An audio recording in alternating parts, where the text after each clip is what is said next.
Olá pessoal, está começando mais uma videoaula de Química do ProExata. Sou o professor Ítalo Mateus, da Engenharia Civil, e o tema de hoje é Cinética e Equilíbrio Químico. Vamos começar. Primeira questão é do Enem de 2010, ela trata de cinética química. Alguns fatores podem alterar a rapidez das reações químicas. A seguir, destacam-se 3 exemplos no contexto da preparação e da conservação de alimentos. 1. A maioria dos produtos alimentícios se conservam por muito mais tempo quando submetidos à refrigeração. Esse procedimento diminui a rapidez das reações que contribuem para a degradação de certos alimentos. 2. Um procedimento muito comum utilizado em práticas de culinária é o corte dos alimentos para acelerar o seu cozimento, caso não se tenha uma panela de pressão. 3. Na preparação de iogurtes, adicionam-se ao leite bactérias produtoras de enzimas que aceleram as reações envolvendo açúcares e proteínas lácteas. Com base no texto, quais são os fatores que influenciam a rapidez das transformações químicas relacionadas aos exemplos 1, 2 e 3, respectivamente? Bom, claramente o primeiro exemplo trata-se de algo relacionado à temperatura. Os alimentos eles são colocados à refrigeração para que as reações químicas aconteçam mais lentamente e assim os produtos se conservem mais tempo. Isso acontece porque a temperatura é um dos fatores que influenciam a velocidade das reações químicas, não podemos esquecer disso. Quanto maior a temperatura, mais rapidamente as reações ocorrerão, porque aumenta a colisão entre as moléculas, porque elas ficam mais excitadas, e assim facilita a reação. O aumento da temperatura ele influi diretamente na cinética das reações químicas. No segundo exemplo, quando a gente corta os alimentos, aumenta-se assim a superfície de contato entre eles. Assim, quanto maior for a superfície de contato, mais rapidamente a reação ocorrerá. A gente não pode esquecer disso. Por exemplo, quando a gente tem uma folha de papel e coloca ela para queimar, se a gente bota ela aberta, ela vai queimar mais rapidamente do que se a gente fizer uma bolinha de papel e jogar essa bolinha de papel numa fogueira. Então, quanto maior for a superfície de contato, mais rapidamente a reação ocorrerá. Vamos ao terceiro exemplo. As enzimas elas são conhecidas como catalisadores biológicos. Isso porque ela aumenta a velocidade da reação, facilitando que ela ocorra. Os catalisadores eles são muito importantes, a gente não pode esquecer deles. Suas 3 principais características são: aumentam a velocidade da reação, diminuem a energia de ativação, que é a energia necessária para que a reação inicie, para que ela ocorra, e não são consumidos ao final da reação. A gente não pode esquecer disso, eles não são consumidos ao final da reação. Dessa forma, os 3 fatores, nesse caso, são temperatura, superfície de contato e ação de um catalisador, respectivamente, o que nos dá que a alternativa correta é a letra C. Vamos para a segunda questão. Ela é do Mackenzie e trata também de cinética química. Você vai ter que dizer quais são as afirmações corretas. Afirmação 1. Z representa a energia de ativação na presença de catalisador. Afirmação 2. Y representa a energia de ativação na presença de catalisador. Afirmação 3. X representa a variação de entalpia. Afirmação 4. A velocidade de formação dos produtos é menor no caminho B. As afirmações anteriores referem-se ao diagrama energético dos caminhos A e B da reação reagentes-produtos, que é mostrado no gráfico. Então, vamos analisar o começo. A primeira afirmação diz que Z representa a energia de ativação na presença de um catalisador. Se a gente observar o gráfico, o Z ele representa a energia de ativação da curva A, que apresenta uma energia de ativação, no caso, maior que a curva B. Sendo assim, o Z não pode representar a energia de ativação na presença de um catalisador, porque uma das principais características do catalisador é diminuir a energia de ativação.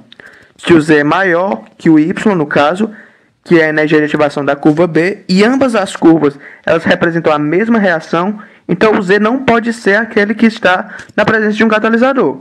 Sendo assim, a primeira alternativa está incorreta. A segunda diz exatamente o contrário. Diz que Y representa a energia de ativação na presença de catalisador. Ela está correta, porque o Y, que representa a curva B, é uma energia de ativação menor de uma mesma reação. Dessa forma, a segunda afirmação ela está correta.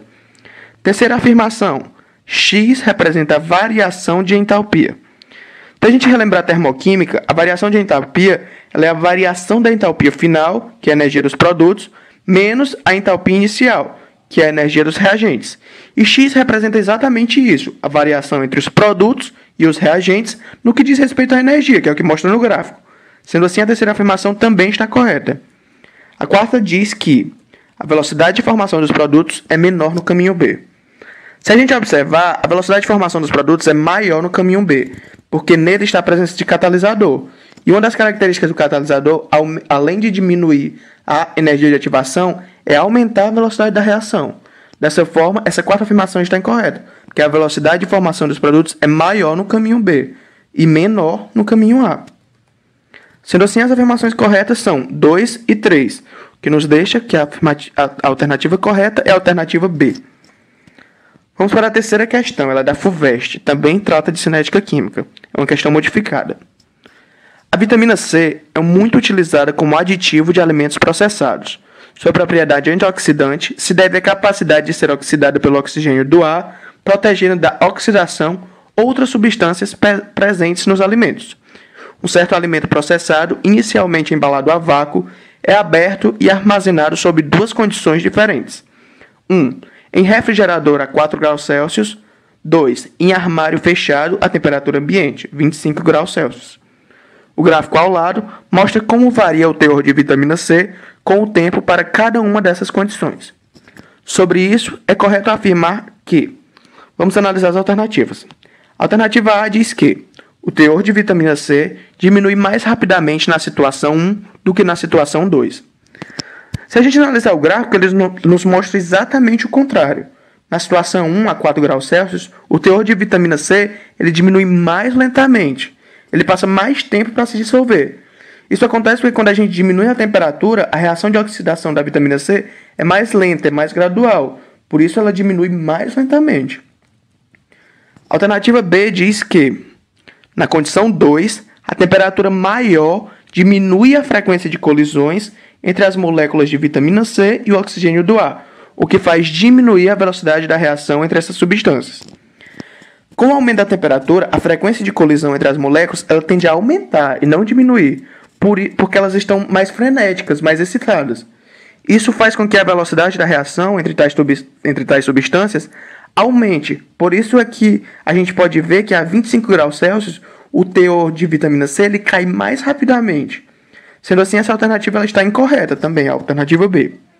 Vamos para a C. A C nos fala que a diferença de temperatura não influencia na velocidade da reação. Sendo assim, nas duas condições, o teor de vitamina C diminui na mesma velocidade. Essa é absurda. Se ao menos observarmos o gráfico, já vemos que a temperatura ela influi para a velocidade da reação. Uma curva ela decresce mais rapidamente do que a outra. Alternativa D. Nessas situações, a vitamina C funciona como catalisador, pois a mesma é apenas um aditivo. Quais são as principais características de um catalisador? Vamos relembrar. Aumenta a velocidade da reação, diminui a energia de ativação e não é consumido. Não é consumido. Nesse caso, a vitamina C é consumida. Então, como ela pode ser um catalisador? Certo, ela é um aditivo, mas ela é consumida. Então, não pode ser considerada um catalisador. Essa alternativa também está errada, no caso. A E diz que, na condição 2, a temperatura maior aumenta a frequência de colisões entre as moléculas de vitamina C e o oxigênio do ar, o que faz aumentar a velocidade da reação entre essas substâncias. Bom, isso é verdade. Quando a gente aumenta a temperatura em um sistema, as moléculas ficam mais excitadas e colidem mais eficazmente. Isso aumenta a velocidade da reação entre as substâncias e, por esse motivo, a vitamina C ela é consumida mais rapidamente. Então, a alternativa correta nesse caso é a E. Na condição 2, a temperatura maior aumenta a frequência de colisão entre as moléculas de vitamina C e oxigênio do ar, o que faz aumentar a velocidade da reação entre essas substâncias. Vamos para a quarta questão agora. Ela é de equilíbrio químico. É do Enem de 2010 também. Às vezes, ao abrir um refrigerante, percebe-se que uma parte do produto vaza rapidamente pela extremidade do recipiente. A explicação para esse fato está relacionada à perturbação do equilíbrio químico existente entre alguns dos ingredientes do produto, de acordo com a equação. CO2 gasoso mais H2O líquido forma H2CO3 aquoso. A alteração do equilíbrio anterior, relacionada ao vazamento do refrigerante nas condições descritas, tem como consequência A. Vamos lá, ver as alternativas. Alternativa A. Liberação de CO2 para o ambiente. Bom, isso é verdade. Quando a gente abre uma garrafa de refrigerante, a pressão interna diminui. Logo, o equilíbrio da equação ele é deslocado para a esquerda, favorecendo a formação do CO2 e da água. O CO2 é então liberado para o ambiente, carregando consigo algum líquido do refrigerante. Então pode ser que seja a alternativa A. Vamos só ver as próximas. Alternativa B. Elevação da temperatura do recipiente. Bom, quando a gente abre um refrigerante, ele não aumenta a temperatura. Vamos pensar um pouco. Você acaba de tirar um refrigerante da geladeira e abre ele. Então ele derrama. Isso faz com que a sua temperatura aumente? Não. Então provavelmente não seja essa a alternativa correta. Porque não é normal que quando você abre um refrigerante e ele derrame, ele aumente a temperatura dele. Então a alternativa B provavelmente esteja incorreta. Alternativa C. Elevação da pressão interna do recipiente. A pressão interna ela não aumenta, ela diminui. A gente já viu que isso acontece, pois por esse motivo é que desloca-se o equilíbrio para a esquerda. Essa alternativa está errada, então. Alternativa D. Elevação da concentração de CO2 no líquido. Bom, o CO2, quando o recipiente é aberto, ele é liberado, pois o equilíbrio se desloca para o lado esquerdo, favorecendo a liberação do CO2 e da água, como a gente já falou. Além disso, os gases normalmente eles são liberados e tendem a ocupar todo o espaço que lhes é disponível. Então, quando a gente abre o refrigerante, o CO2, ele é liberado para o ambiente e leva o líquido com ele. É por isso que ele derrama. Então, a alternativa D também está incorreta.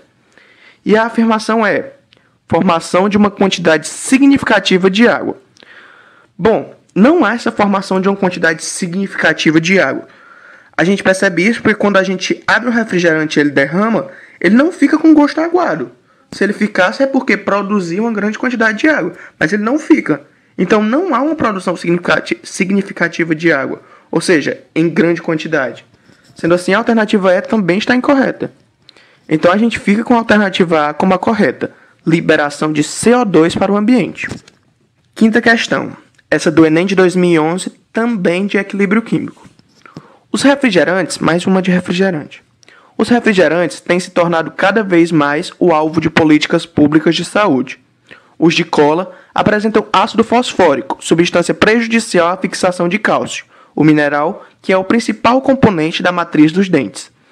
A cárie é um processo dinâmico de desequilíbrio do processo de desmineralização dentária, perda de minerais em razão da acidez. Sabe-se que o principal componente do esmalte do dente é um sal denominado hidroxiapatita. O refrigerante, pela presença de sacarose, faz decrescer o pH do biofilme, placa bacteriana, provocando a desmineralização do esmalte dentário. Os mecanismos de defesa salivar levam de 20 a 30 minutos para normalizar o nível do pH, remineralizando o dente. A equação química seguinte representa esse processo.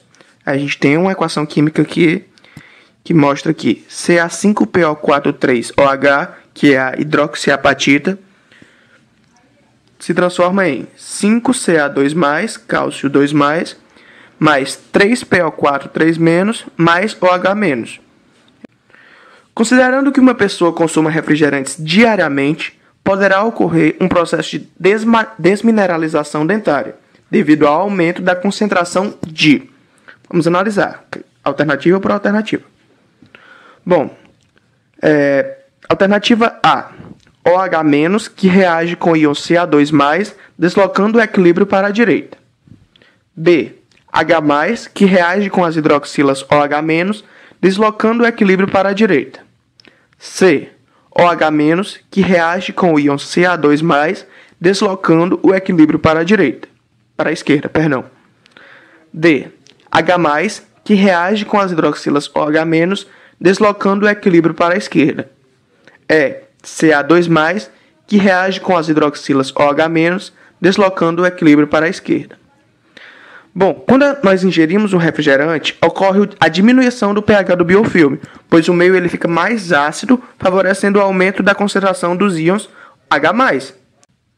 O equilíbrio, então, ele é deslocado para a direita. A alternativa A diz que OH- reage com o íon Ca2+, deslocando o equilíbrio para a direita. Não há Ca2+ no ácido fosfórico, que é a substância prejudicial ingerida quando nós tomamos o refrigerante. apesar de estar certo a parte do deslocamento do equilíbrio para a direita, a parte que fala do Ca2+, no início, ela está incorreta. Então, não é a alternativa A. A alternativa B diz que H+ reage com as hidroxilas OH-, deslocando o equilíbrio para a direita. Bom, realmente quando ingerimos o ácido fosfórico que há no refrigerante, há aumento da concentração de H+, que reage mesmo com o OH- e deslocam para a direita. Deslocam o equilíbrio para a direita. É como eu falei anteriormente. Provavelmente, então, essa seja a alternativa correta. Vamos só ver o restante, né? A C diz que o H- que reage com o íon Ca2+, deslocando o equilíbrio para a esquerda. A gente viu na figura que a desmineralização, o equilíbrio vai ter que ir para a direita. Então, essa parte, deslocando o equilíbrio para a esquerda, já está incorreta. Além disso, o OH- ele não reage com Ca2+. Ele reage com os íons H+, que são liberados pelo ácido fosfórico. Alternativa D diz que H+, que reage com as hidroxilas OH-, correto até agora, deslocando o equilíbrio para a esquerda. Incorreto, o equilíbrio é deslocado para a direita. Alternativa E, Ca2+, que reage com as hidroxilas OH-, deslocando o equilíbrio para a esquerda. Completamente correta. Tanto a parte do Ca2+, que não é o Ca2+, é o H+, e também o equilíbrio não é deslocado para a esquerda, ele é deslocado para a direita. Então, a gente fica que a nossa alternativa correta nessa quinta questão é a alternativa B. Vamos lá, sexta questão, a última. Ela dá o FAO e também é de equilíbrio químico. Na expressão da constante de equilíbrio da reação H2 gasoso mais Br2 gasoso forma 2HBr gasoso. Estão presentes as concentrações em mol por litro das três substâncias envolvidas. Isto porque a reação envolve substâncias simples como reagentes. B. Envolve moléculas diatômicas, ou seja, com 2 átomos. C. Envolve moléculas covalentes. D. Se processa em meio homogêneo. E. Se processa sem alteração de pressão a volume constante. Bom, para colocar os reagentes e o produto na fórmula da constante de equilíbrio, que é o que a gente chama de Kc, não é necessário que tal reagente ou produto seja uma substância simples, tampouco diatômica ou covalente. Por esse motivo, podemos já excluir as alternativas A, B e C. Além disso, também não é preciso, na colocação dos reagentes e produtos na fórmula, que não haja alteração da pressão, apesar de essa afetar o equilíbrio quando o volume dos reagentes do produto é diferente. Mas não é preciso que não haja alteração de pressão. É necessário apenas que ela se processe em meio homogêneo, porque se fosse em meio heterogêneo, apenas as substâncias gasosas ou líquidas entrariam na fórmula. Em meio homogêneo, ou seja, monofásico, todas as substâncias entram na fórmula, como ocorre no exemplo acima, em que temos também 3 substâncias na reação e 3 substâncias na fórmula do Kc. Sendo assim, o que a gente precisa? Que esteja em meio homogêneo, que é para poder todas as substâncias entrarem na fórmula do Kc. Sendo assim, a alternativa correta nesse caso é a alternativa D, se processa em meio homogêneo. Bom, pessoal, é isso. Eu espero que isso tenha ajudado a vocês. Bons estudos e até a próxima.